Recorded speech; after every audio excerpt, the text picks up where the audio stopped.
తగ్గేదే లేదు. బతుకుల్ని బలి తీసుకుంటున్న బెట్టింగ్ మాఫియా మట్టి ఖర్చేదాకా వదిలే ప్రసక్తే లేదు. Ban betting apps. టీవీ9 ఇచ్చిన ఈ నినాదమే ఇప్పుడు విధానంగా మారింది. టీవీ9 బిగ్ క్యాంపెయిన్ చేపట్టిందంటే బిగ్ ఇంపాక్ట్ పక్కా. టీవీ9తో అట్లుంటది మరి.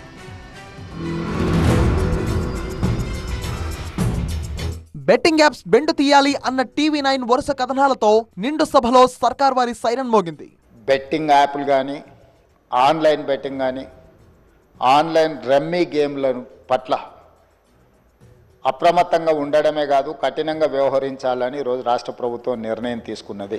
టీవీ9 వరుస కథనాల క్రమంలో బెట్టింగ్ యాప్స్ కేసుల దర్యాప్తుకు సిట్ ఏర్పాటు చేస్తామని అనౌన్స్ చేశారు సీఎం రేవంత్ రెడ్డి. వీలైతే సిబిసిఐడి కానీ లేకపోతే అధికారులతో సమీక్ష చేసిన తర్వాత ఒక స్పెషల్ ఇన్వెస్టిగేషన్ టీంను వేసి కఠినంగా వ్యవహరించాలని చెప్పి ఈరోజు రాష్ట్ర ప్రభుత్వం నిర్ణయం తీసుకున్నది. అధ్యక్ష, బెట్టింగ్ ఆడినా, యాప్స్ వాడినా, ఎవరైనా ఎప్పుడైనా సరే వాటిని ప్రమోట్ చేసినా ఇక జింతాత చితాచిత, ఇక కఠిన శిక్షలు, జైలు కూడా పక్కా అంటున్నారు. వీటిని నిర్వహించే వాళ్ళు, వీటిని ప్రమోట్ చేసేవాళ్ళు, చివరికి ఈ యాప్ల ద్వారా లబ్ధి పొందుతున్న వాళ్ళని వీళ్ళందరినీ పూర్తి స్థాయిలో విచారించి కఠినమైన చర్యలు తీసుకున్నప్పుడే ఈ సమస్యకు పరిష్కారం దొరుకుతుంది. అధ్యక్ష, బెట్టింగ్ యాప్స్ పై టీవీ9 కథనాలతో ఇది big impact.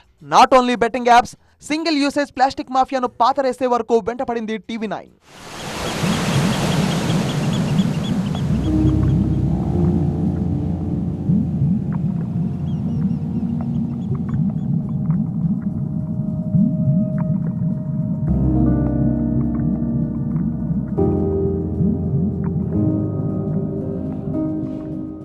Say no to plastic పేరిట టీవీ9 వరుస కథనాలు ప్రజల్ని ఆలోచింపజేశాయి, అధికారులను కదిలించాయి. ఇప్పుడు తెలుగు రాష్ట్రాల్లో ప్లాస్టిక్ మాఫియాపై ఉక్కుపాదం మోపుతున్నారు అధికారులు. మనం హోటల్కి వెళ్ళినప్పుడు వాళ్ళు ప్లాస్టిక్ కవర్లో సాంబార్ కానీ వేడివేడి వస్తువులు కానీ ప్యాక్ చేయడం అది చట్టరీత్యా నేరం.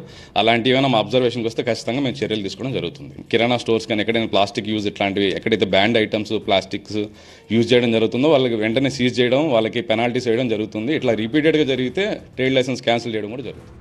ఎక్కడ అక్రమాలు జరిగినా, ఎక్కడ అన్యాయం జరిగినా టీవీ9 వెంట పడుతోంది, అక్రమార్కులను వెంటాడుతోంది.